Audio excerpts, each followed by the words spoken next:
हर परिवार में रिश्तों की मिठास और खटास होती है।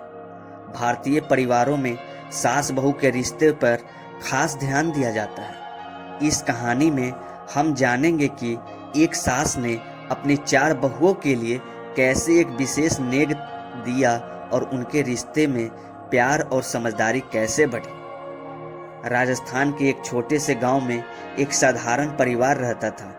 इस परिवार में 4 बहुएं थीं, सुमन, नीतू, राधिका और मीरा।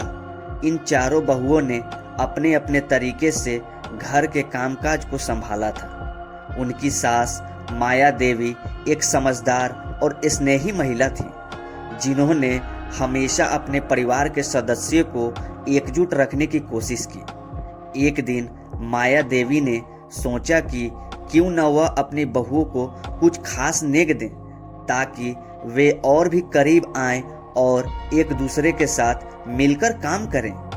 उन्होंने तय किया कि वे एक खास रसोई प्रतियोगिता का आयोजन करेंगे, जिसमें बहुएं अपनी अपनी रसोई की कला दिखा सकेंगे। इस प्रतियोगिता के अंत में विजेता को एक विशेष उपहार दिया जाएगा। माया देवी ने अपने परिवार को इस प्रतियोगिता के बारे में बताया।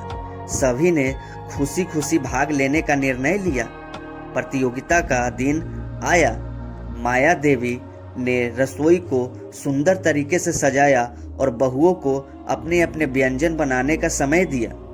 बहुओं ने बहुत उत्साह से तैयारी शुरू की। सुमन ने अपनी सास आलू की सब्जी बनाने का निर्णय लिया।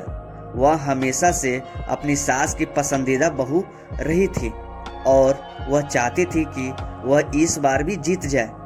उसने सब्जी को बहुत अच्छे से बनाया और उसे सजाने में कोई कसर नहीं छोड़ी। नीतू ने अपनी दादी की खास बिरयानी बनाने का सोचा। उसे यकीन था कि उसकी बिरयानी सबको पसंद आएगी। उसने इसके लिए सभी मसाले और चावल को अच्छे से पकाया और सुगंधित बिरयानी तैयार की। राधिका ने हलवा बनाने का निर्णय लिया। वह जानती थी कि मीठा हमेशा सभी को पसंद आता है।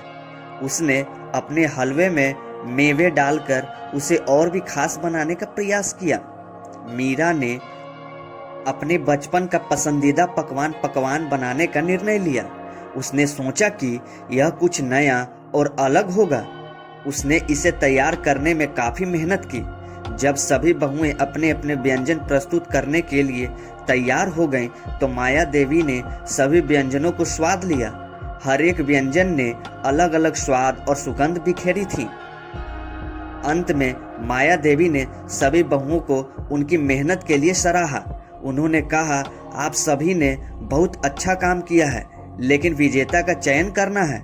माया देवी ने कहा, आज मैं आपको एक नेग देने जा रही हूँ। यह नेग केवल एक पुरस्कार नहीं, बल्कि आपके बीच के संबंधों को और मजबूत करने का प्रतीक है।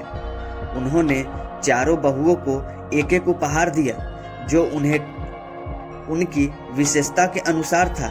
सुमन को एक सुंदर रसोई सेट मिला, नीतू को एक स्पेशल बिरयानी पॉट, राधिका को एक मिठाई बनाने का किट और मीरा को पकवान बनाने का किताब। इस प्रतियोगिता ने न केवल बहुओं को एक दूसरे के करीब लाया, बल्कि उनके बीच की प्रतिस्पर्धा को भी खत्म किया। सभी ने एक दूसरे की रसोई की कला को सराहा और एक दूसरे के साथ मिलकर और भी व्यंजन बनाने का निर्णय लिया। इस कहानी ने हमें यह सिखाया कि समझदारी और प्यार से भरे रिश्ते किसी भी परिस्थिति में मजबूती से खड़े रह सकते हैं। माया देवी का नेग न केवल एक पुरस्कार था, बल्कि यह एक नई शुरुआत थी। परिवार में एकता और प्रेम की भावना को बढ़ाने के लिए यह कदम बहुत महत्वपूर्ण था। इस कहानी से हमें यह सीखने को मिला कि परिवार में एकता बनाए रखना बहुत जरूरी है और रिश्तों में मिठास भरने के लिए छोटी छोटी पहल भी महत्वपूर्ण होती है। सास बहू के रिश्ते में प्रेम और सम्मान होना चाहिए, ताकि सभी एक दूसरे का सहयोग कर सकें। कहानी का यह अनुभव हमें यह याद दिलाता है कि जीवन में हमें कभी भी अपने रिश्तों को मजबूत करने के लिए कुछ खास करने की जरूरत होती है। माया देवी की सोच और बहुओं की मेहनत ने एक सुंदर उदाहरण पेश किया है कि कैसे एक परिवार में प्यार और समर्पण से भरे रिश्ते बनाए जा सकते हैं। Thank you so much guys.